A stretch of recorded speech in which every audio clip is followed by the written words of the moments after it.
Bom, eu queria dar as boas-vindas, né, para cada pessoa que está aqui, né, para nossa família aí da Queda do Céu, né, que a gente já está um tempo todo mundo junto aqui.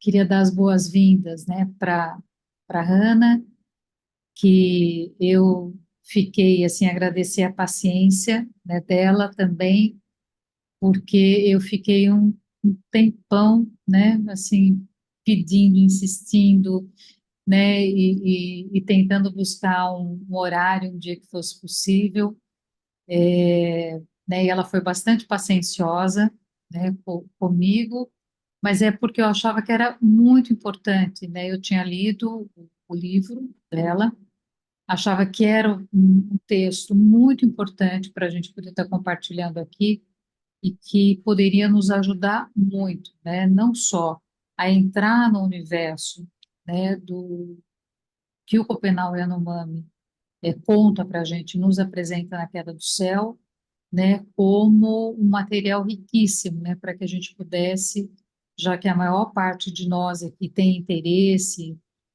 sendo ou não psicólogo, mas tem interesse na psicologia junguiana, que seria de enfim, de um valor imenso, né, a presença. Então, eu quero agradecer bastante a presença, né, da professora Rana aqui hoje, a paciência dela, né, com toda, com toda a insistência, e aí, para receber a Rana e para nos receber, que é uma coisa que a gente sempre oferece, né, faz uma oferta, eu fui pedir ajuda de duas pessoas, do Jorge e do André Letria, que fizeram um livro muito duro, muito bonito. Ele trata de um assunto difícil, que é sobre a guerra, que é esse livro aqui. Eu não sei se alguém conhece. Uma ilustração muito bonita, né?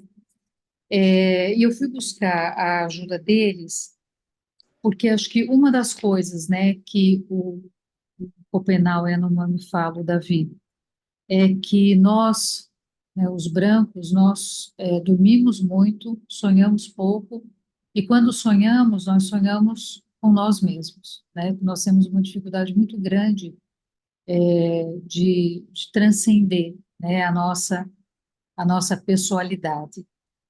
E talvez uma das coisas que nós façamos bem, e acho que uma das coisas que tem sido feito ao longo de muitos anos, junto aos Yanomami, tem sido exatamente a guerra. Acho que o não indígena tem sido provocador, tem sido protagonista de uma guerra imensa e gigante, né?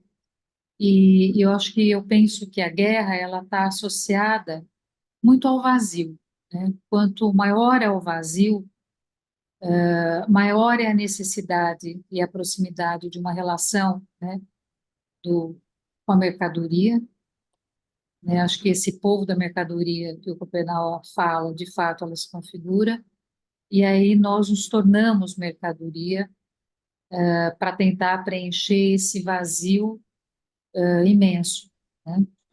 E aí, por isso, eu acho que para que a gente possa se aproximar e possa ser, acho que para que a gente possa conseguir sonhar outras possibilidades de mundo e nos distanciar dessa guerra, né? Eu quero ler algumas ideias sobre guerra que o José e o André colocam nesse livro, para que a gente possa, de fato, conseguir se distanciar e se aproximar de outras possibilidades de mundo. E aí eles dizem o seguinte: a guerra não ouve, não vê e não sente. A guerra alimenta-se de ódio, ambição e rancor.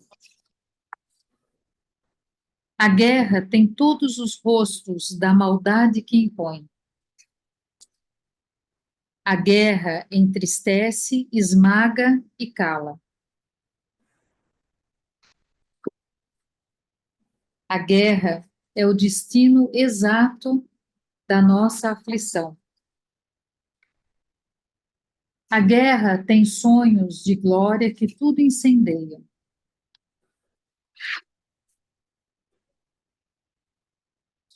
E, por fim, a guerra é o silêncio. Sejamos todos bem-vindos. Hanna, seja muito bem-vinda. E a ideia é que a gente possa, né, te ouvir e estabelecer um diálogo muito bacana nessa noite. E vamos lá, a palavra com você. Olá, boa noite.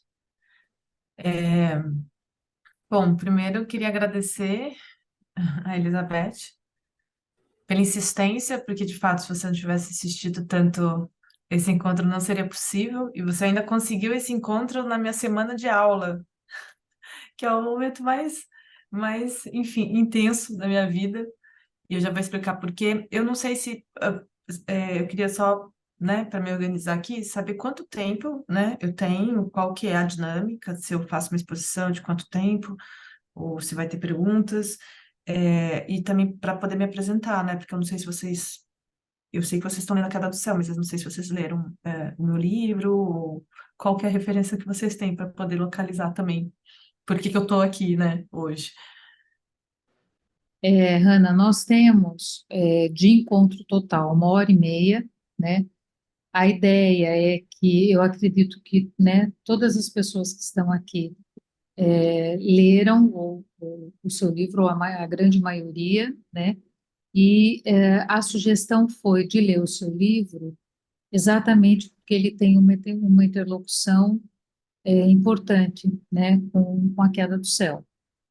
E a ideia é que você possa ter o tempo que você achar, né? No nosso grupo a dinâmica ela varia muito, mas você pode ter o tempo que você achar necessário para poder se colocar, e a ideia é que a gente possa estar conversando depois, então que a gente tenha um tempo de conversa.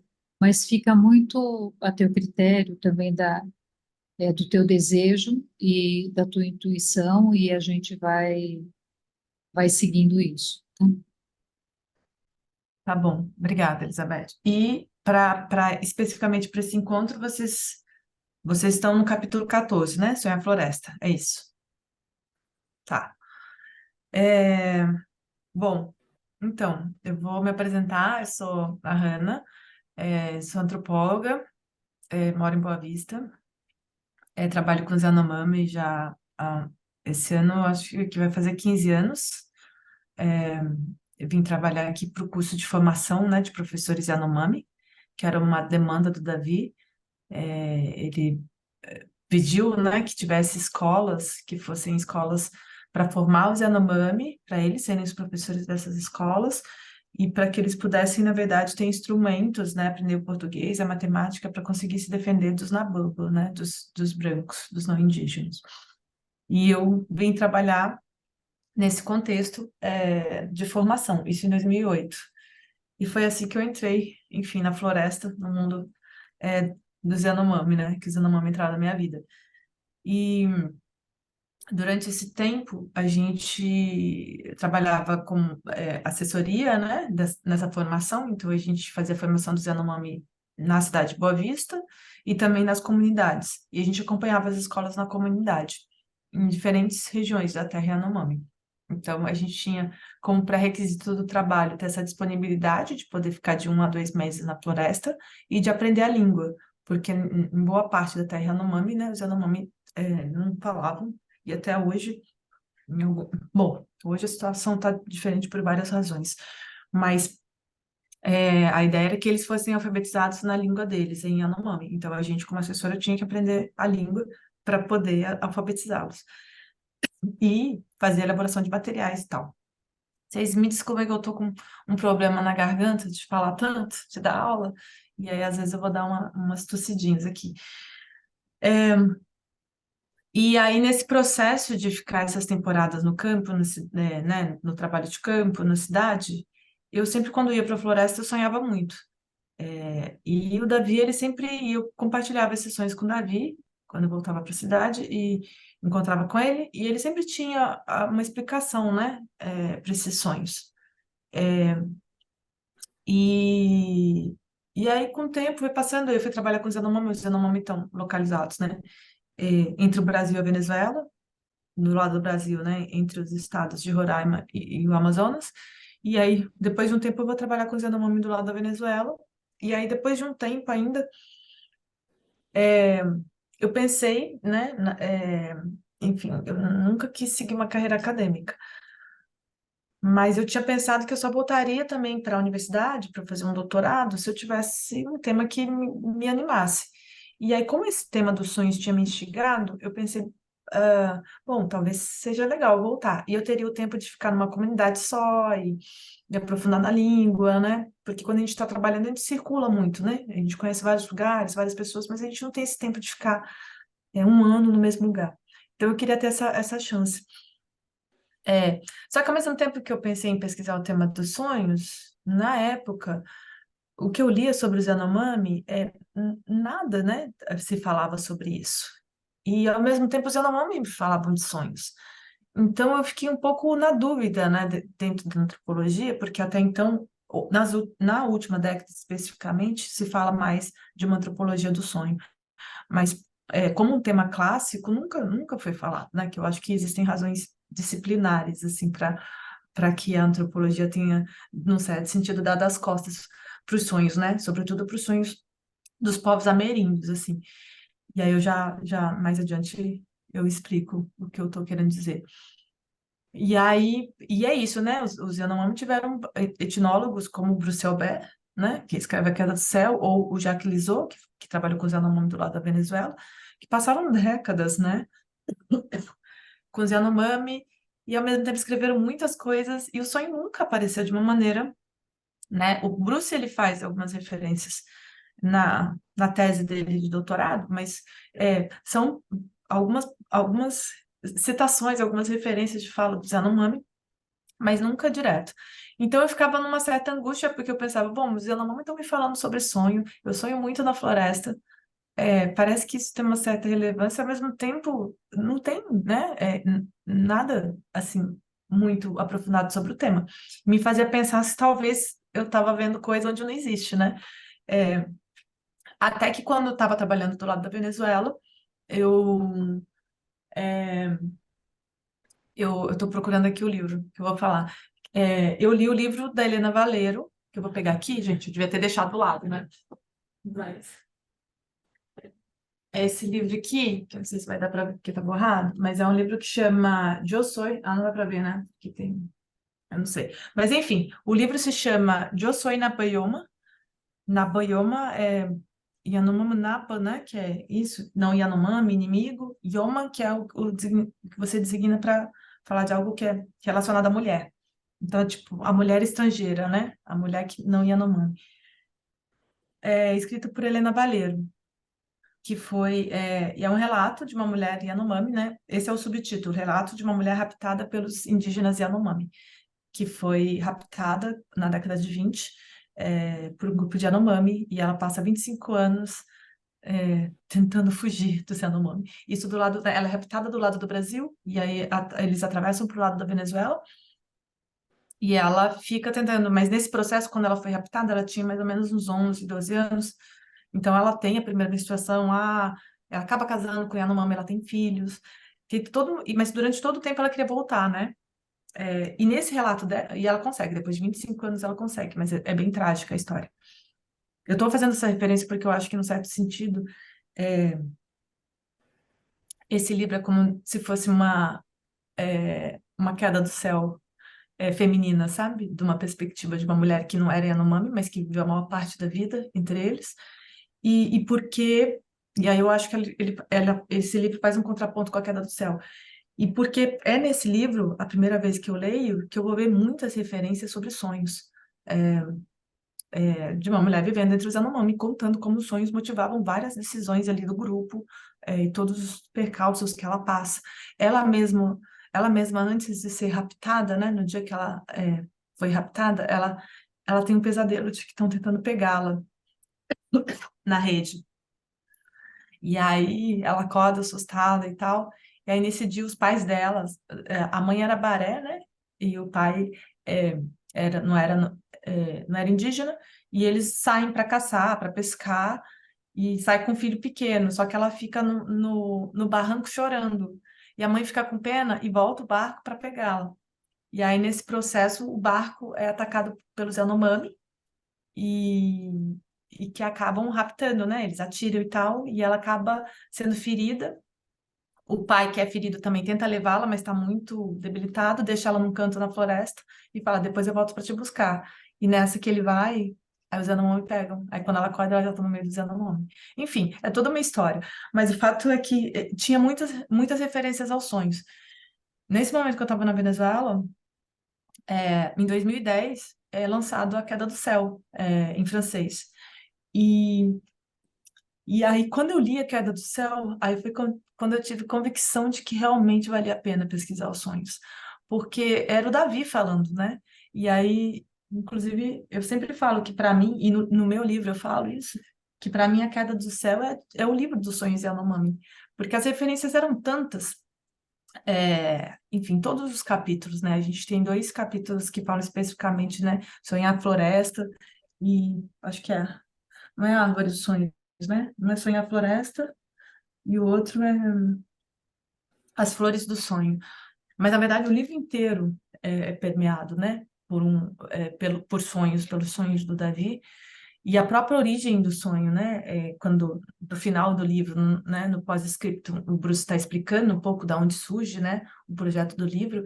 Ele diz que o Davi está na casa de uma antropóloga, que é a Alcida Rita Ramos, que foi uma pessoa também muito importante nesse processo de luta, né, dos Yanomami para a demarcação da terra e para a retirada dos garimpeiros na primeira invasão é, do garimpo, né, na Corrida do Ouro. O Davi tá na casa dela, em Brasília, e aí tá passando um programa na TV, e aí que aparece a destruição da floresta. E aí é pela primeira vez que o Davi vê isso. E a frase que ele diz é: os brancos não sabem sonhar, é por isso que eles destroem a floresta. E aí ele pede para Alcida que grave umas falas dele, e que aí posteriormente ela manda essas fitas para o Bruce. E aí começa todo esse processo que vai virar, né, depois de décadas, a queda do céu, essa interlocução, né? É, eu acho que sela, né? Isso que o Bruce chama de pacto etnográfico também. Então, essa frase, eu acho que ela é muito exemplar do que é, né? Não a queda do céu só, mas o pensamento, né? Do Yanomami e define a relação, né, com os Nababa, assim. É isso, os brancos não sabem sonhar, é por isso que eles destroem a floresta. E aí, após, então, essa leitura, eu percebo que faz sentido escrever sobre sonhos. E vou fazer meu campo, que acaba virando a tese, né? O livro que foi publicado em 2022. Obviamente, eu sempre falo que a queda do céu, para mim, é uma bíblia, né? Para gente que trabalha com Yanomami, assim. Para antropologia, de maneira geral, o livro já é um clássico, né? Mas de forma, eu acho que interessante, eu falo um pouco disso, que a minha dúvida inicial de pesquisar sonhos ou não vinha justamente dessa ideia de, mas por que que isso é tão central entre os Yanomami? Ninguém nunca se debruçou sobre isso. E aí parte disso, e a minha questão justamente também ela surge no sentido de que quando eu vou estudando, eu vou vendo as relações estreitas.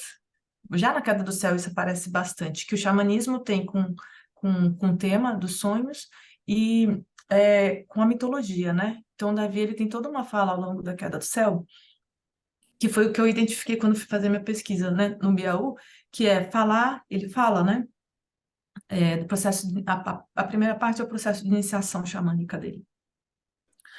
Aí a segunda ele descreve esse encontro, né, com os Nababa, e a terceira é a Queda do Céu, né, essas são, o Apocalipse. Mas entre uma história e outra, entre esse processo de se tornar xamã e e encontrando esse outro mundo, né? O mundo dos brancos, se tornar, e aí ele é isso, né? Passa pelos Teose, né? Os Deus Tere, que são os missionários, passa pela FUNAI, passa pela conhecer Manaus, e depois de perceber a destruição da floresta, dessa saga dele pelo mundo para falar da destruição e para cobrar uma pressão internacional para a demarcação da terra Yanomami, na década de 90, né? Final da década de 80, começo da de 90. É, ele vai passando por isso, que é como se fosse, é, que eu falo, né, a gesta de Copenhague, porque ele vai passando por vários caminhos, e esses caminhos são xamânicos, né, são essas viagens que ele faz pelo mundo do Chapiriba, que são os espíritos auxiliares, são sonhos dele, e aí tem uma relação entre o uso da Iekoana, né, que é o psicoativo que eles usam para poder ter acesso a esse mundo, né, do Chapiribe, dos espíritos auxiliares, esse mundo de imagens, né, do Beiutuba, e ao mesmo tempo esse processo da Iokuana também é o processo do sonho noturno, né? Você inala a Iokuana de dia e à noite você sonha. E o xamã é essa pessoa que ele é mais imagem do que corpo, né?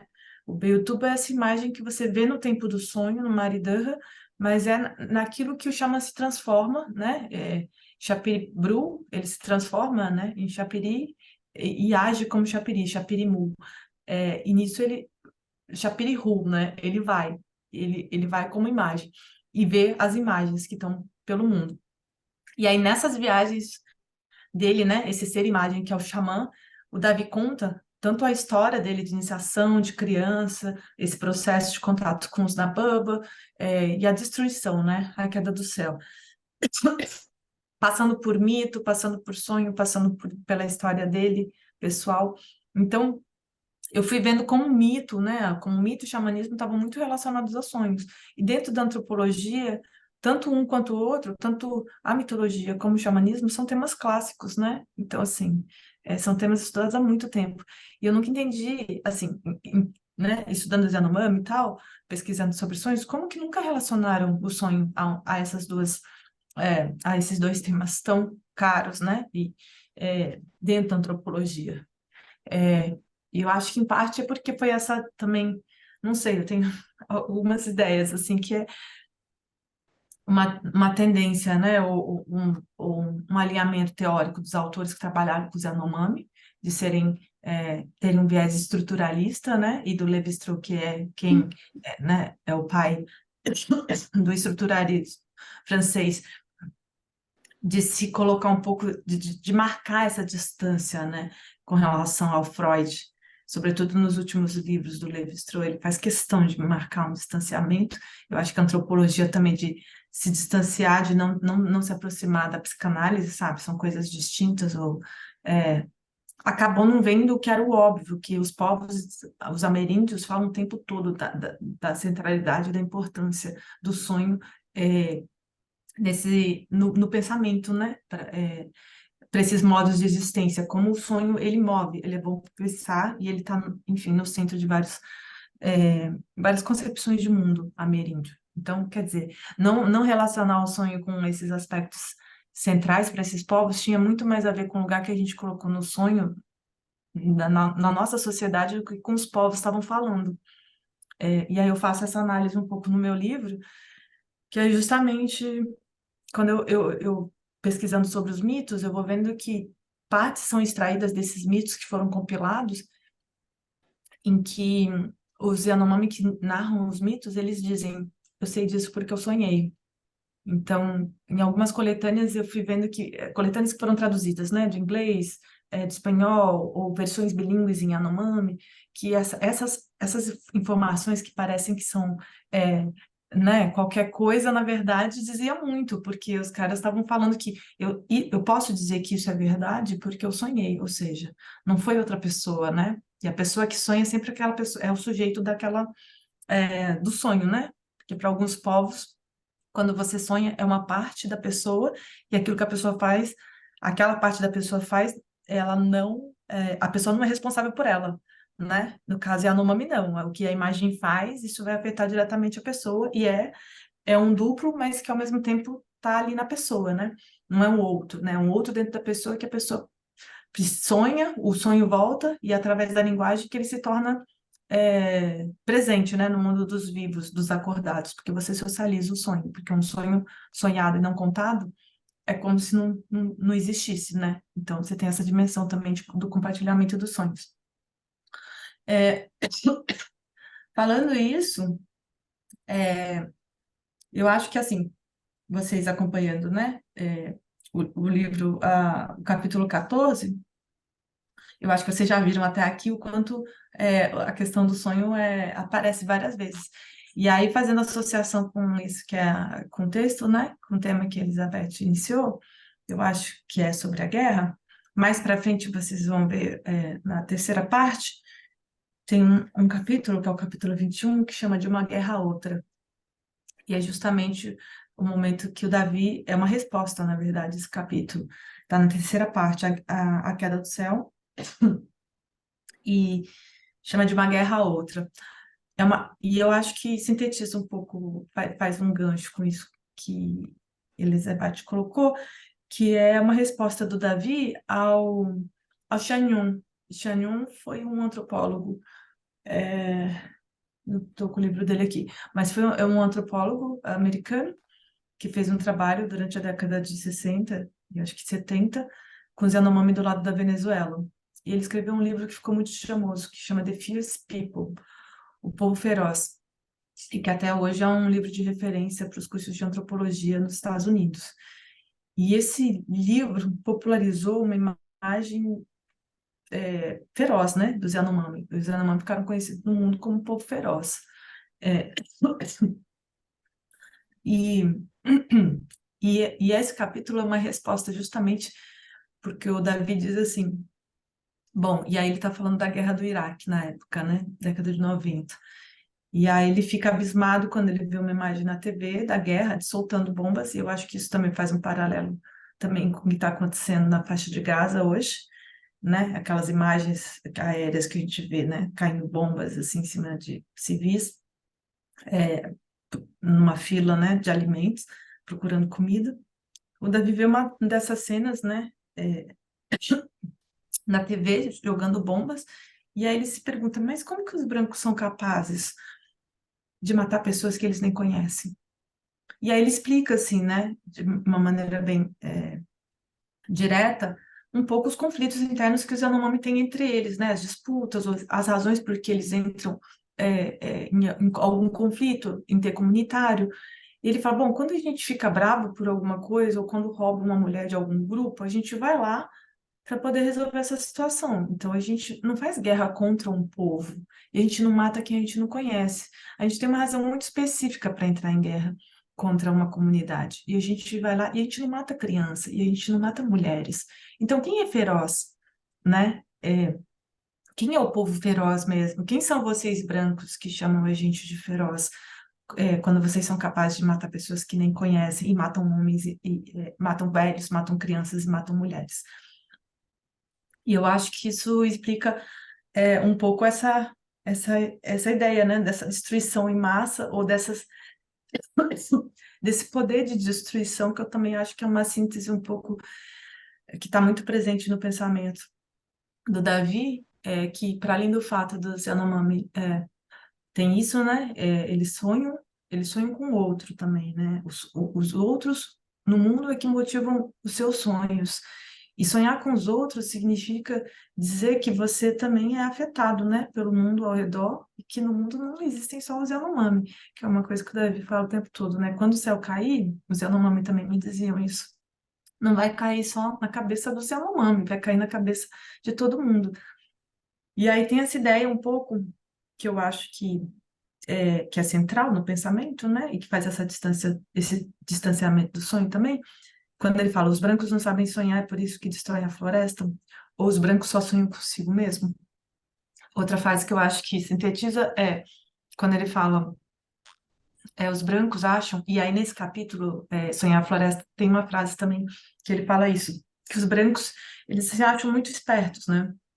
E que é, eles acham que ou que a floresta nunca vai acabar, ou que eles não vão morrer. Eles nunca morrem, né? Eles são muitos. Então, essa ideia de infinitude, né? Eu acho que ela é interessante porque ela faz pensar de que os Yanomami sabem que o mundo acaba. O mundo deles está acabando nesse exato momento, né? Literalmente, em várias regiões da Terra Yanomami. Então, esse poder de destruição, né? Seja dessas guerras absurdas que acontecem, né? Como é que está acontecendo agora na faixa de Gaza ou na Terra Yanomami, e que, né? São todas genocídios, né? Isso eu acho que a gente não tem a menor dúvida, é, independente do número de pessoas que estão morrendo, né? É, de que a ideia da finitude mesmo, né? De que os brancos acham que eles são espertos suficientes, então eles não morrem. Então eles podem destruir a floresta, porque eles não vão morrer. E a gente vê justamente o contrário, né? E essa é a ideia de que o mundo, os brancos vão consumindo o mundo porque eles acham que eles são muito espertos. Então, eles constroem máquinas, eles têm mercadorias, e nisso eles vão cada vez mais devorando o mundo. Mas eles não percebem que eles estão cavando a própria morte. É, E aí eu acho que esse é o contraponto do sonho, porque o sonho permite que você conheça o mundo e descubra que você não está sozinho nele e que ele é finito, né? E aí, nesse capítulo específico ele fala, bom, quando os Chapiripo, esses espíritos auxiliares, eles voam para longe, porque é esse o processo, né? O xamã inala e coa, né? A imagem dele, o tubo sai do corpo e ele caminha junto com os Chapiribe, que são seres imagens e são múltiplos e brilham e vão para diferentes lugares. E ele fala, bom, e foi aí que eu pude ver, né, depois também de virar xamã, de ser iniciado pelo sogro dele na época, ele consegue ver a destruição da floresta. Ele consegue ir para além da floresta. Então ele não vê só aquilo que está ao redor, né? Quando ele fala, eu consigo ver, ele fala, eu vejo isso no tempo do sonho.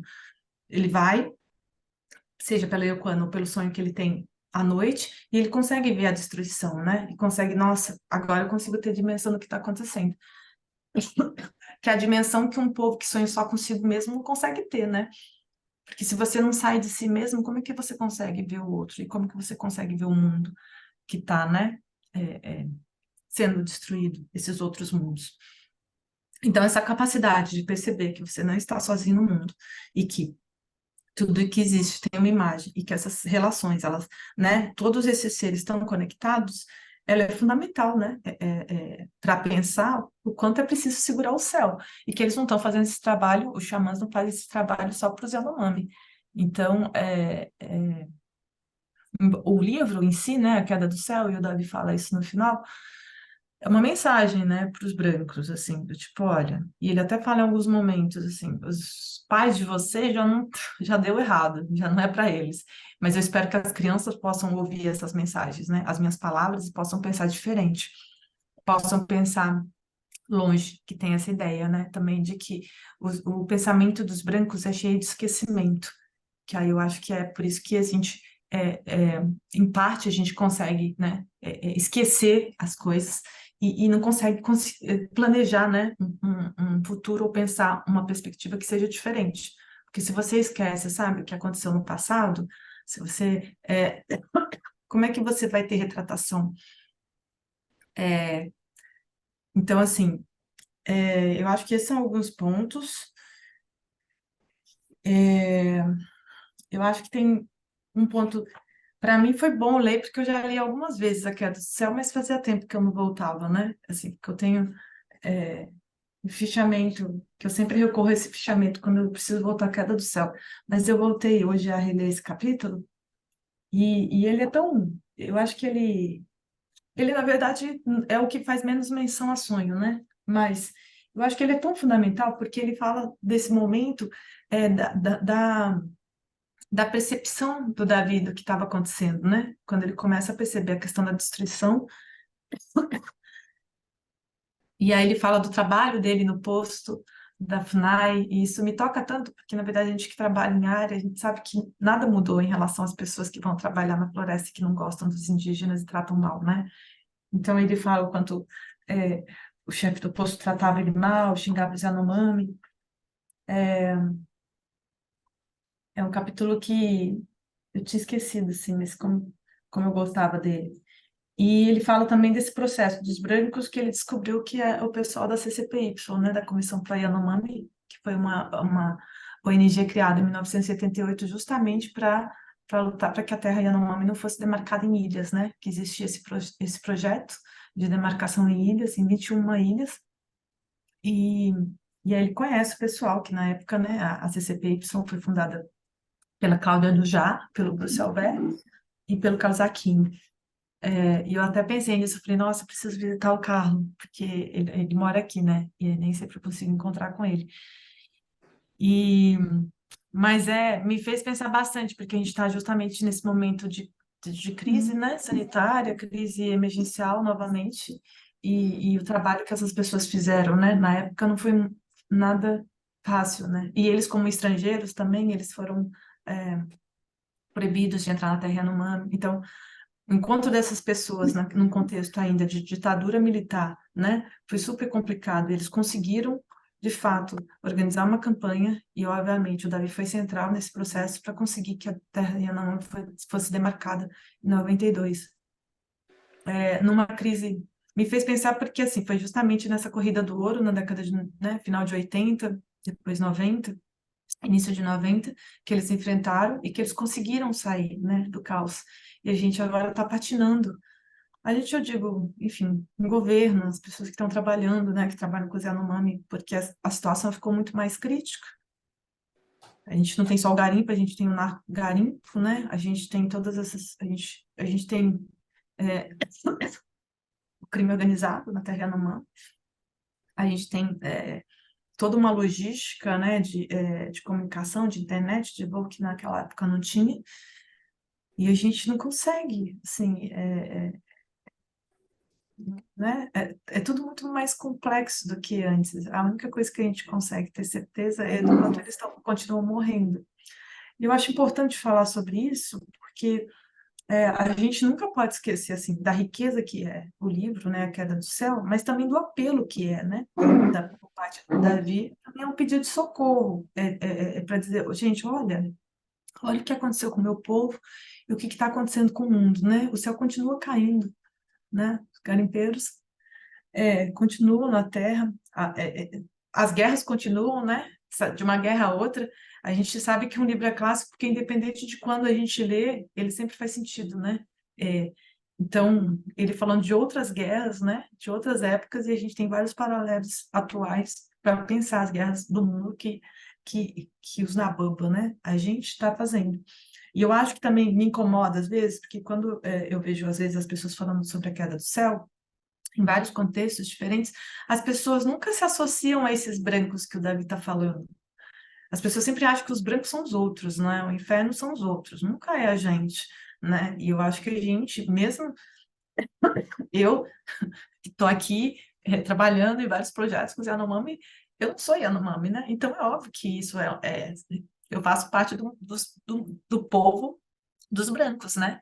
Então, a gente faz parte disso. E as pessoas acham que, não, mas é só os garimpeiros ou só os políticos. Não, a gente faz parte desse mundo e eu acho que a gente precisa ver qual que é a nossa responsabilidade dentro desse processo, né? Porque não basta você ter uma ação, né? Não, eu não sou garimpeiro, não sou político, eu sou a favor dos indígenas, é, quer dizer, você precisa ter uma atitude em relação a esse mundo, né? A gente sabe que o céu está caindo e a gente, os xamãs estão lá na floresta, literalmente segurando o céu. E a gente do nosso lado, a gente está fazendo o quê? Então, eu acho que a questão da mídia é boa, porque fez com que o tema do Yanomami fosse super publicizado, então que as pessoas pudessem cooperar. Mas como que a gente pode cooperar para além de dar dinheiro, por exemplo? Porque ano passado, quando estourou a crise, é isso, as pessoas sempre vinham com, mas para quem eu mando dinheiro, sabe? E dinheiro, talvez por isso, né? A gente, como povo da mercadoria, a única coisa que a gente consegue oferecer é dinheiro. É, mas o que mais, né, dá para fazer? Ou qual que é a nossa presença nesse mundo, né? Porque não incentiva só o garimpo ilegal quem consome ouro. O ouro está em tudo, né? Tá em várias coisas que a gente consome. Mas a cassiterita é um minério também que é tirado da terra Yanomami e que está em todas as coisas, né? Está nesse computador que a gente está usando para fazer para se falar, né? Tá nos celulares, tá no nosso modo de vida, sabe? Tipo, a gente continua sendo o povo da mercadoria, mesmo que a gente seja minimalista, mesmo que a gente não seja consumista ao extremo, somos nós, né? Essa mensagem é pra gente. Então, acho que é um pouco essas reflexões que às vezes eu acho que faz falta, sabe? Quando eu vejo as pessoas falando da grandeza do livro, do pensamento do Davi, que é isso mesmo, é uma coisa grandiosa, sabe? A gente é ter acesso a esse conhecimento.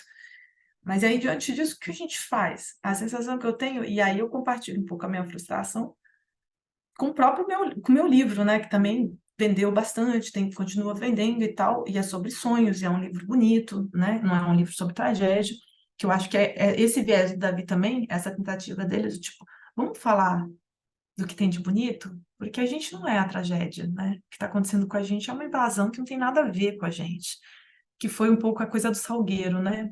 Não sei se vocês acompanharam, que teve o desfile de Salgueiro nesse ano, homenageou o Zé Yanomami. E tinha, enfim, vários jornalistas querendo criticar o Davi, por ele estar, ou a própria Salgueiro, né, que não teve alguns casos que falaram sobre isso, mas que não retrataram, assim, o genocídio. E foi um pedido explícito do Davi de que, pô, olha, tragédia, morte, a gente enfrenta isso todo dia, sabe? Eu queria que as pessoas, os brancos, conhecessem outras partes da minha cultura, né, do meu povo, do modo como a gente pensa, que conhecesse a beleza. Então, tem esse lado, né, de conhecer pelo lado da beleza, mas ao mesmo tempo tem isso também de tipo, como que é possível? E aí no meu livro, que não é sobre tragédia, é sobre sonho, eu coloco isso na introdução, como que é possível que a gente, um povo que tenha, que tem um mundo, né, onírico tão incrível, né, tão profundo, como é possível que isso, que nesse exato momento ele esteja passando por um genocídio, né? Depois de 30 anos de Hashimu, que foi considerado o primeiro genocídio pela justiça brasileira, que foi a morte de um grupo de Yanomami por um grupo de garimpeiro. Isso fez 30 anos, ano passado, né? Em 2023. Então, com a terra demarcada, depois de tudo que a gente passou, como que é possível que exatamente nesse momento os Yanomami estejam morrendo? Sabe? Então, eu acho que. E aí eu falo um pouco dessa frustração do livro, que em algum momento eu tive, porque o livro vendeu muito também, de que, tá bom, mas o que que isso. Eu sinto que as pessoas querem consumir mais, sabe? Ah, o livro é lindo, mas então. é, Mas o que que isso move as pessoas, né? Para que... Ou nas feiras que eu participei, né? Na Flip, a Flip é um pouco isso, né? É um grande shopping center, que é incrível porque você encontra as pessoas que você lê, você conversa, então tem uma efervescência que é importante. Mas ao mesmo tempo, o que que as pessoas com muitos livros indo para cima e para baixo, e a última flip que eu participei ano passado, eu falei, é a última vez que eu venho, é a última vez que eu venho, porque o que que você faz com esse conhecimento, sabe? O que que você faz além de se comover e, sei lá, chorar porque quem está morrendo nessas guerras, né? Porque a gente sabe, eu acho que essa é a diferença de hoje do que foi Hashimu. Para Hashimu ser descoberto, foi um grupo de Yanomami que chegou depois de uma semana caminhando, que conseguiu fugir do ataque, e aí chegou numa região que tinha uma freira que ouviu o relato, escreveu uma carta. Essa carta, depois de um mês, chegou em Boa Vista. O Bruce pegou, né? Enfim, pegaram a carta e souberam, aconteceu alguma coisa. E aí fizeram a investigação e conseguiram, depois de muito tempo, provar que teve um genocídio, né? Que foi tipificado como genocídio. Hoje a gente sabe em tempo real. A bomba cai na faixa de Gaza, a gente está vendo na mesma hora que as pessoas estão morrendo. Do mesmo jeito a gente vê os Yanomami morrendo na TV. Então é um pouco assim, é como se a gente não tivesse. é, Se a gente sabe que isso está acontecendo, a gente não faz nada, no certo sentido, a gente é conivente, né? Eu acho que é isso que quando a gente lê a Queda do Céu, a gente não quer ouvir, né? Que essa mensagem do Davi é pra gente. Se a gente não é Yanomami, então a gente é na baba. E o que que a gente faz diante disso, sabe? Como que a gente se mobiliza? Então, enfim, são algumas questões aí para pensar, para além do livro, né? Mas aqui eu também não consigo não fazer associação com esse momento de Yanomami, né? que é uma das razões também porque que eu tô falando que agradecendo a insistência de estar aqui, porque na verdade esse ano eu meio encerrei assim, lives, aulas, para além das aulas que eu, né, que eu tenho que dar na universidade para meus alunos, porque eu preciso estar aqui, porque eu estou em projetos que eu preciso estar com o Yanomami, que eu vou entrar em território. Então são escolhas, né, assim, de estar longe da minha família, de não fazer outros projetos ou fazer muito menos, porque você não pode estar em todos os lugares, todas as frentes, né? É, então, é um pouco isso. Gente, vou deixar vocês falarem um pouco e pegar um pouco de água, porque tá ficando meio irritada a minha garganta. E eu acho que a gente pode abrir para, enfim, para perguntas, não sei. E a gente fala mais. Eu acho que a gente poderia fazer como a gente sempre faz, né? A gente vai abrindo o microfone, né? Para poder ir falando e vamos falando, né? A gente vai se inscrevendo e falando. E quem quiser também, né? A gente fica atento aqui no chat, quem quiser ir escrevendo ali o nome na sequência, tal, eu acho que fica à vontade para a gente poder ir se colocando, né? Eu vou, eu quero fazer aqui ou trazer, né, em voz alta uma coisa que eu tenho pensado, enfim, que eu penso, e aí acho que vamos conversar, né? Mas, Hanna, isso que você colocou, né, bom, e aí, né, o que que nós fazemos, né, com tudo isso? E, assim, do meu ponto de vista, eu acho que a psicologia, ela, como, talvez como outras ciências, né, e dentro, né, desse modo de vida que é preponderante até aqui, a gente acaba se apropriando e usando as coisas, né? E uma crítica que eu faço, não é todo mundo, né? Mas seja mitologia ou conhecimento, né? O conhecimento grego, conhecimento, né, dos povos, né, dos povos ancestrais, e sempre a ideia, eu acho que acaba sendo, a gente vai tentando enquadrar o modo de pensamento, né? Eu acho que ele não muda, ou ele muda muito pouco, né? Talvez ele venha mudando, eu acho que agora, mas é um uso, a gente faz uma utilidade, as coisas são úteis, como o sonho é útil, como o mito é útil, a gente vai utilizando as coisas e criando modelos e enquadrando. Então, eu acho que a gente vem lutando muito, acho que várias pessoas, né, vem lutando muito para tentar, acho que construir um modo de vida dentro, né, do que a gente faz, que como psicólogos, né, que é estar com as pessoas e poder, dentro de uma relação o mais horizontal possível, abrir a possibilidade para outras formas de vida e outras formas de mundo. E acho que necessariamente, assim, toda consciência, ela implica numa ação, ela implica numa transformação. E essa transformação, eu acho que não só a queda do céu, né, que é o que a gente está falando aqui, está vendo, mas ela nos coloca, ela lembra o tempo inteiro, né, que acho que sonhar com os outros, ou nesse capítulo 14, né, que Schopenhauer fala muito da floresta e desse encontro, né, que ele fala, que ele faz com os brancos, ele vai descrevendo tudo isso, mas é que o quanto os outros com quem nós precisamos sonhar, ou com quem nós precisamos aprender a sonhar, também, por exemplo, é a floresta, são todas as formas de vida, e não só aquilo que a gente caracteriza como humano, né?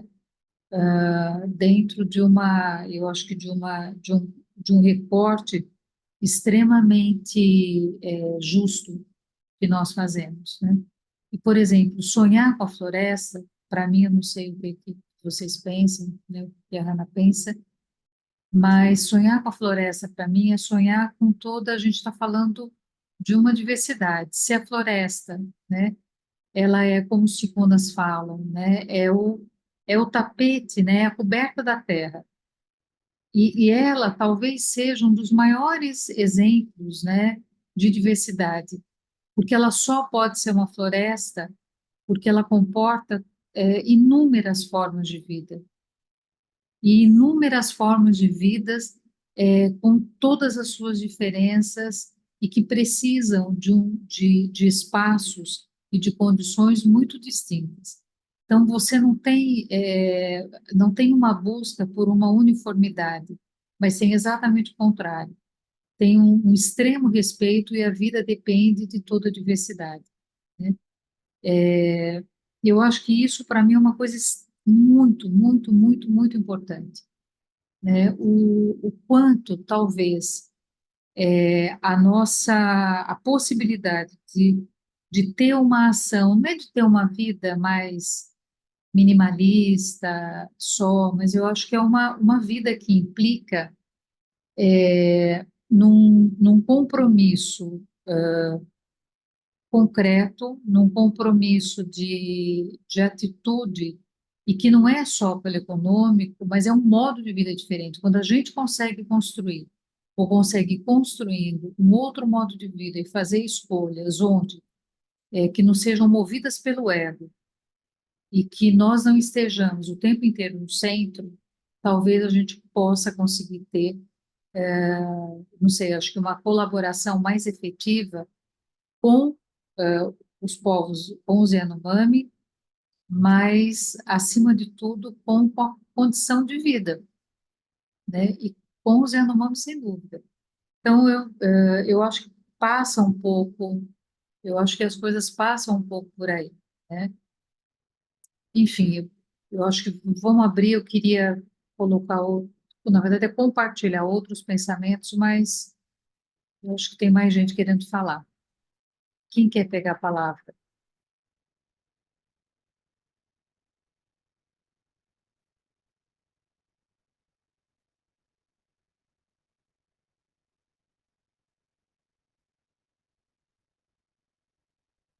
Posso.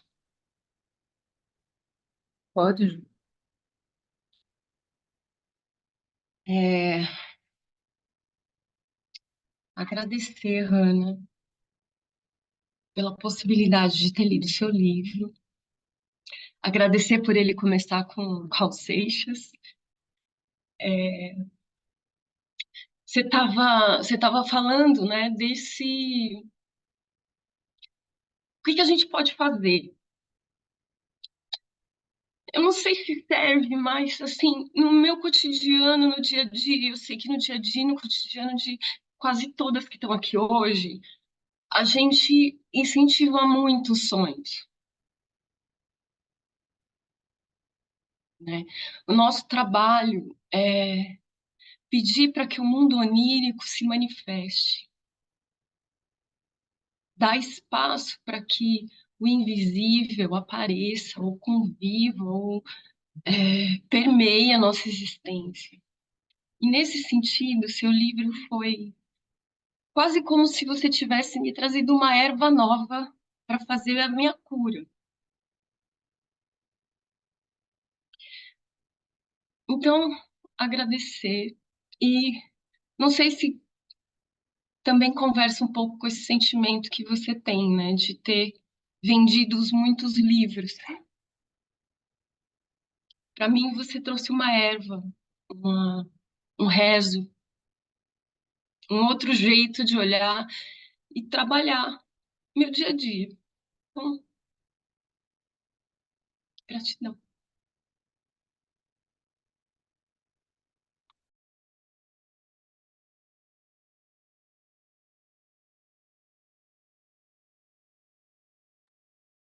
Sabe, Ju, você falou que eu estava pensando, Hannah, pensando assim, será que isso, que a maioria aqui é analista junguiano, né? Será que o fato da gente trabalhar com sonho, isso ajuda?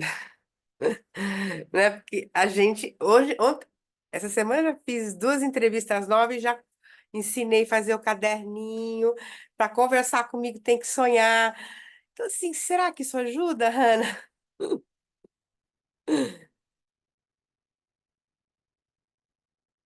Eu sei que talvez não seja um sonho do xamã, não sejam sonhos tão mas a gente realmente dedica a nossa vida, acho que a grande maioria aqui, a essa arte, né, de abrir espaço através dos sonhos para a vida das pessoas que nos procuram, né?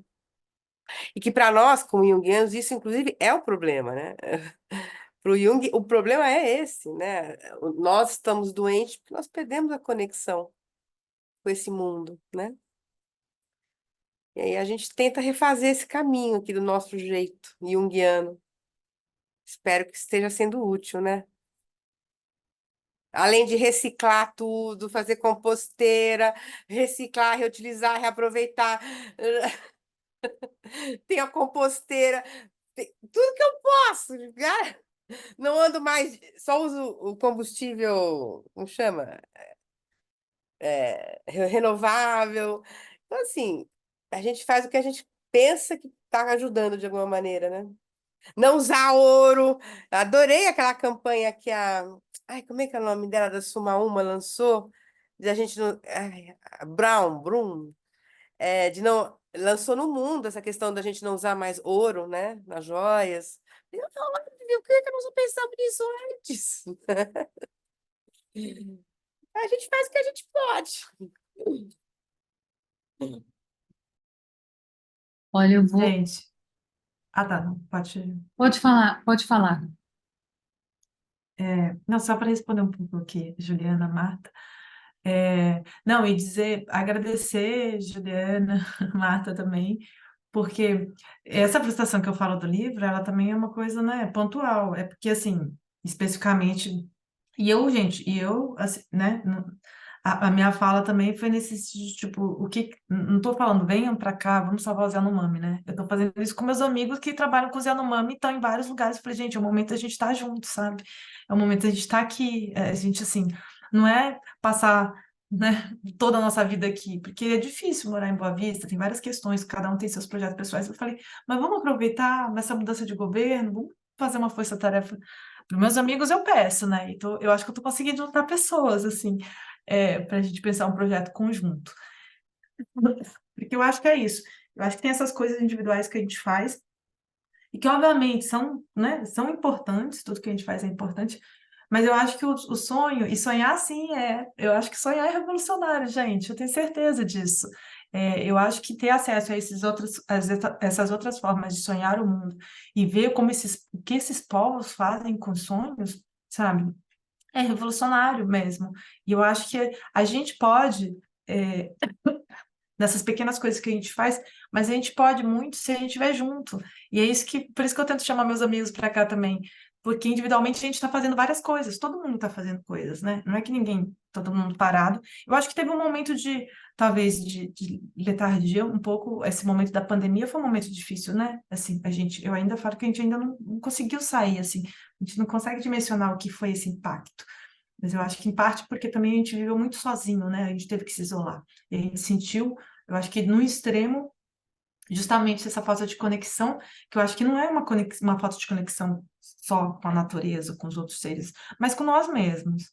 Então, o Davi, numa fala dele, né, em São Paulo, em algum momento, quando ele fez alguma fala, alguém falou, nossa, desesperado na plateia, né, São Paulo. Como que a gente faz, então, para ajudar vocês e tal? E ele falou, não, a gente não precisa de ajuda, vocês precisam se ajudar.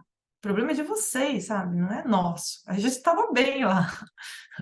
Então, e aí eu lembro, não, no ano passado, ano retrasado, quando eu estive na Flip também, o pessoal querendo, como que a gente ajuda o Zé Yanomami e tal, não sei o quê. E aí alguém da plateia, que era uma indígena local, falou, gente, a gente precisa de ajuda, sabe? Aqui é do tipo, né? Os Yanomami, quer dizer, a gente atua em várias, não são, os Yanomami eu acho que é o caso extremo, né? E eu me refiro a eles não só porque a gente está ali na queda do céu, mas porque é a minha vida, né? É o meu trabalho. Mas cada um, sabe? Eu acho que a gente tem essa coisa da gente estar separado, né? E a gente sozinho, a gente mais fraco. Então, essa epígrafe do Raul Seixas, na verdade, foi até uma provocação de um amigo meu, porque quando eu estava escrevendo a tese, ele falou: eu duvido que você vai colocar um Raul Seixas na sua epígrafe, você vai mandar um Deleuze e Guattari. Eu falei, não duvide.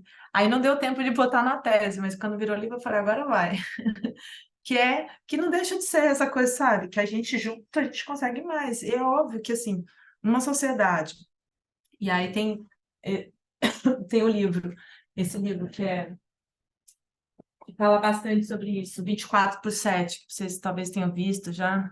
Nossa, aqui tá desfocado, né? Mas chama 24/7, Capitalismo Tardio e os Fins do Sono, Jonathan Carey, que fala justamente que o sono é o último lugar ainda que o capitalismo não conseguiu chegar, entendeu? Então é óbvio que o sonho, a gente que subestimou o lugar do sonho na sociedade ocidental, a gente retomar isso e puxar e conseguir fazer disso, sabe, uma forma que é o que os Yanomami, os ameríndios, né, os povos ameríndios fazem, uma forma de resistência, é algo fundamental. E conseguir, sabe, fazer isso, fazer essa transposição do tipo, né, de ver outros modos de existência, né, essa conexão que eles têm, que aí a natureza, que até semana passada, que foi também uma das últimas coisas que eu fiz, porque também insistiram muito, que era uma live, e a live era sobre, eu vou publicar ainda, porque eu sou péssima nessa coisa de redes sociais, eu nunca consigo publicar a tempo, mas chamava o bioma como professor. Então, para pensar, né, o bioma e tal, e para mim soava tão estranho pensar o bioma, né, o ambiente como algo que é alguém que está fora, sabe, daquele contexto. Eu fiquei tentando pensar como, sei lá, como traduzir isso em Yanomami, porque na verdade é isso, né? São todos os seres que não são só os humanos, mas na verdade, da perspectiva Yanomami ameríndia, os outros são humanos, né? A onça se vê como humana, né? O jabuti se vê como humano. Então, da sua própria perspectiva, todo mundo tem é, né, agência humana. Então, é que todos compartilham esse lugar, mas esse lugar de finitude também, que aí, mais uma vez, eu volto nisso, né? De que a gente tem essa coisa que é como se não houvesse amanhã, e que a gente pode consumir tudo que houver, porque ainda sempre vai existir, né? Um lugar. Porque o céu, de fato, começa a cair na cabeça dos povos que não têm tantas mercadorias, né? Ou nem sequer tem mercadoria, não tem nem o que comer. É na cabeça desses povos que o céu começa a cair.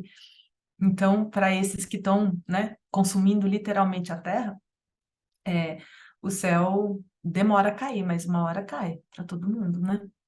Então, enfim, obrigada, Juliana, pelo seu. Eu acho bonito, porque de fato era algo que eu jamais imaginava, gente. Assim, é, essa repercussão que o livro teve, né? De tocar as pessoas, não só de ter saído. E eu acho que isso, pelo menos, é uma coisa que de alguma forma, toca meu coração, sabe? De que é, essa angústia que eu tive em algum momento foi porque justamente eu estava longe daqui e estava falando sobre os Yanomami e sabia que aquilo estava acontecendo e sempre tentava fazer uma ligação dos sonhos, mas com contexto. Mas também o que me alegra um pouco é saber que saiu da bolha, né? Assim, essa possibilidade de poder falar sobre os sonhos, sobre esse universo Yanomami para as pessoas que nunca conheceram os Yanomami, nem a floresta, nem eram simpatizantes, sabe? Eu tenho vários relatos de pessoas que conseguiram não só acessar esse universo, mas a voltar a sonhar. Então, várias pessoas me escrevem. Meus amigos falavam isso, mas eu achava que eles estavam meio que tirando uma onda. Mas pessoas desconhecidas, né, começam a me escrever e falam, eu comecei a sonhar, ou eu voltei a sonhar. Ou a própria relação, que é uma coisa que eu também jamais imaginaria, mas a maneira no livro como aparece a relação, o sonho com os mortos, né, e a maneira como os Yanomami lidam com os mortos. Nessa última flip, que eu fui para falar do livro infantil, que é isso, né, que eu adoro escrever, né, eu não estou conseguindo agora, mas faz parte também, é um projeto, né, também político, poder levar isso. E ano passado eu lancei um livro infantil, que era justamente para falar do Zé Yanomami. Já as crianças precisam saber que no mundo existe um Davi Copenau e elas precisam aprender isso na escola, sabe? É, E aí eu lancei esse livro infantil, mas as pessoas queriam falar do livro desse, dos sonhos, né? Da tese. E aí as pessoas vieram com vários relatos relacionados à morte, como elas conseguiram processar a morte, o luto, vendo a maneira como os Yanomami lidavam com isso. E para mim foi, imagina, incrível, incrível, né? Nesse sentido de que, tipo, eu jamais imaginaria que tocaria, sabe? De conseguir falar sobre os Yanomami, dos sonhos e dessa relação com o luto, e isso conseguir fazer com que as pessoas processem os seus lutos, as suas dores, vendo como eles fazem. porque o segundo livro também é sobre o Davi, é sobre sonho, mas é sobre morte, né? É sobre a pandemia, que a ideia era como que a gente vai falar para as crianças dessa geração o que foi esse momento de morte e dor, né? Como que a gente conta essas histórias para as crianças? A gente precisa contar, né? E aí vieram vários adultos falar sobre os lutos que tiveram. E eu não tinha associado conscientemente, porque tem uma personagem, a avó da menina morre, né? Na história. E aí vários pais comprando justamente para as crianças que tinham perdido os avós durante a pandemia, né? Tipo, era uma explicação, porque a avó vira uma estrela. E, enfim, então eu acho que tem esse poder, né? Eu ainda confesso que eu tenho uma certa dificuldade de lidar com isso, porque é muita coisa, né? E é muito. Quando as pessoas me escrevem falando dos mortos delas, é meio. Eu não sei nem o que falar, às vezes, porque aí pode, né? Do meu, enfim, de qualquer coisa. Mas eu acho que vai, né? São essas coisas que a gente faz e vai e cria vida própria. E agora eu estou nesse processo de traduzir, né? Vai ser traduzida para o espanhol. E eu estou meio que segurando, porque eu não tenho condição de fazer um lançamento agora, entendeu? Então tá na minha mão, assim, só falta porque já está feita a tradução, eu preciso fazer a revisão. E eu falei, quando estourar isso no espanhol, eu vou ter que sair falando de novo sobre o Yanomami. Pelo menos uma ou duas vezes, né? Nos países que estão publicando. Mas é isso, né? Também é que na minha cabeça os livros eles iam por conta própria, sabe? Era tipo assim, você escreveu e ele vai. Mas aí você vai, as pessoas vão, você precisa falar e falar e falar. Mas enfim, mas agradeço os comentários. Ana, eu gostei nesse livro infantil, né, do que você fala da morte, tal, do Covid. Eu gostei muito, eu acho que anuncia um segundo livro infantil, né, porque você fala, bom, mas essa é uma outra história, né, no meio do livro. Você começa, anuncia o tema, fala, não, mas essa é uma outra história, e deixa. Eu falei, bom, ali vem o segundo livro abordando, né, a deixa já está ali, né, então eu acho que é um livro de fato, assim, é um livro muito bonito, né, muito bonito esse. Mas eu acho que eu vou meio no advogado do diabo, né? Aqui nas provocações, um pouquinho provocando. Eu fiquei, quando eu vi Schopenhauer e, enfim, os outros Yanomami na Salgueiro, eu fiquei pensando assim, o que será que eles estão pensando, né? E olhando assim, eu fiquei muito, eu continuo intrigada, né? Até porque eu acho que se eu tivesse a chance de perguntar, eu também não sei o que que eles diriam, né? Para mim, provavelmente teria uma resposta para mim e teria algo, né? Enfim, do que eu fiquei pensando, o que está passando, né? Pela cabeça deles, vendo, né? Eu fiquei buscando na minha memória o olhar, né? Do Schopenhauer, aquele olhar em tantas outras falas que ele teve, e tentando associar e falando, olha, lá ele estava nesse tom, então talvez aqui ele deve estar nesse tom, sei lá, pensando o quê. Mas eu fiquei muito intrigada. E eu acho que talvez, assim, até esse esforço, né, e essa sensação que a Hannah tem, você tem, Hannah, de falar, poxa, mas eu estou saindo, estou fazendo e tal, tal, tal, e que pode dar a sensação, talvez, de uma perda de tempo, né? Ou, sei lá, de usar o tempo de uma maneira que é uma coisa tão preciosa e sem, de repente, ver muito sentido, né? Mas depois de ver o Yanomami na Sapucaí, né? E eu imagino que isso tenha um esforço, né? Acho que as outras coisas, né, que muitas vezes a gente também possa fazer, eu acho que é entender que faz parte disso, desse conhecimento, né, que quem sabe com conhecimento e com consciência a gente não consiga transcender. Talvez, né, e aí é onde eu acho que vai um pouco da minha provocação, né, eu sempre tento fugir, venho fazendo um exercício já há algum tempo de tentar fugir da utilidade das coisas, né.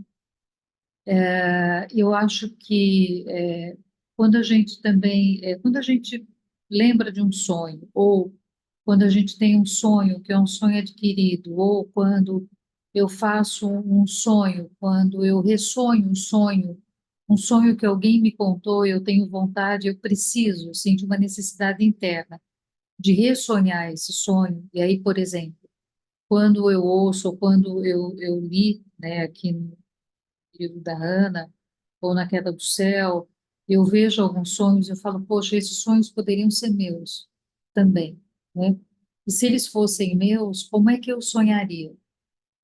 Eu sei que eu estou me vinculando, eu estou internamente com, com essas pessoas, e não é com o sonhador, mas são com os sonhadores, na minha leitura, né, como indiana. Não só com quem sonhou, mas com as pessoas que ouviram, porque a partir do momento em que eu ouço, eu estou sonhando junto, então eu me uno a essas pessoas, e aquilo que eu também posso sonhar a partir do quanto eu fui mobilizada por esses sonhos, né? Talvez isso também chegue até essas pessoas. Quer dizer, eu acho que a gente vai criando uma rede, e uma rede de aprendizado mesmo, de outros modos de vida, né? E nesses outros modos de vida, talvez seja, com a maior profundidade possível, a gente deixar de tentar ser útil ou ter utilidades. De fato, nós conseguimos nos vincular, né, às coisas mais simples, né?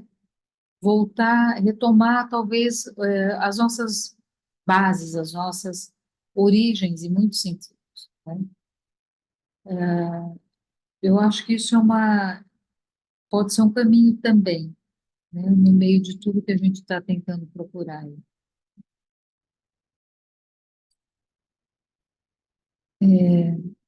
Esse é um dos encontros que por mim, assim, que a gente poderia ficar um tempo conversando e conversando, né?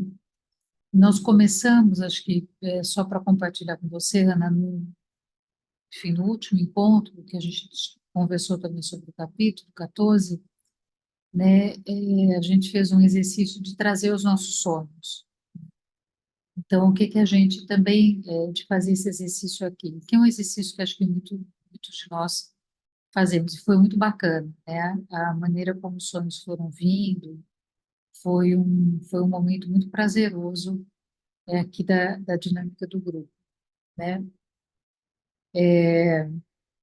Alguém fez uma coisa aqui no chat, a Morgana dizendo, nós somos o povo que usa medicação para poder dormir de maneira artificial e não sonhar, né?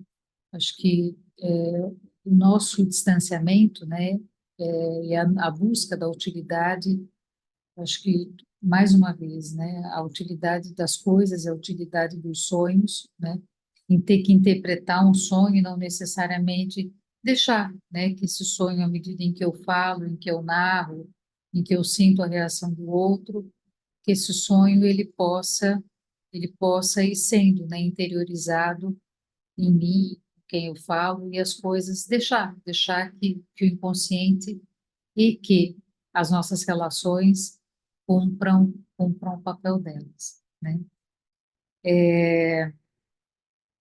Bom, eu queria agradecer muito, né, a presença de todo mundo aqui hoje.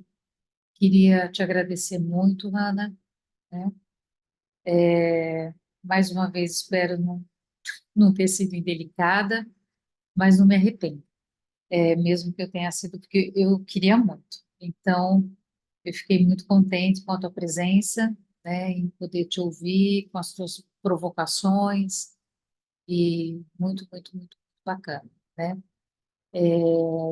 Mesmo que em alguns momentos, né, o livro possa parecer parte do acúmulo de coisas, né, e, enfim, entrar numa sacola de muitas outras coisas e todo mundo consumindo, consumindo, mas ele é um livro, né, que pode ser simplesmente lido, ele pode ser um livro que possa ser lido, e ele é um livro que pode ser lido e possa ser introjetado, né? E acho que vai depender da nossa possibilidade de escuta, né? Sempre depende disso, né? Da nossa disponibilidade, né? mas ele tá fazendo, tá cumprindo seu papel por aí. E se alguém, né, quiser falar alguma coisa, senão eu quero fazer uma oferta de despedida para a gente, e é uma oferta que, enfim, que eu vou. Alguém quer falar alguma coisa? É uma Eu, Beth, oferta. Ah, só mesmo agradecer você e a Hannah por esse momento e essa oportunidade aqui da gente ter essa reflexão e poder ouvir a Hannah e poder a gente ter esse exercício do coletivo que você tem ajudado a sustentar aqui, né? Você tem sido quase que nem Davi, né? Sustentando aí um coletivo que a gente consiga pensar junto, sonhar junto, sentir junto também. Então, agradecer tanto a Beth quanto a Hannah aí por essa oportunidade. Obrigada, viu? um coletivo ele só pode ser sustentado se ele existir, né? Se não tiver coletivo, se não tiver uma comunidade, não tem absolutamente mais nada, né? É, Eu também queria agradecer você, Beth, por nessa insistência por nós, né? Eu acho assim, viu, Hanna? Tem pressão também nossa ali. Vamos dividir a sua insistência aí com a Hanna. E também queria agradecer a Hanna, porque eu acho que a gente precisava de um espaço para sentir uma indignação junto, sabe? Acho que é isso. A gente tem isso aqui bastante nesse grupo, mas hoje eu senti que a indignação, sabe, que é um lugar que a gente precisa se apropriar, sabe, de dizer isso existe mesmo, em vez de a gente ficar só explicando, às vezes, as nossas emoções, o que a gente está entendendo. E eu senti que isso, você trouxe isso, você deixou brotar isso, que só você podia ter escrito esse livro, porque eu te via no livro escrevendo, falando assim. Então, gratidão.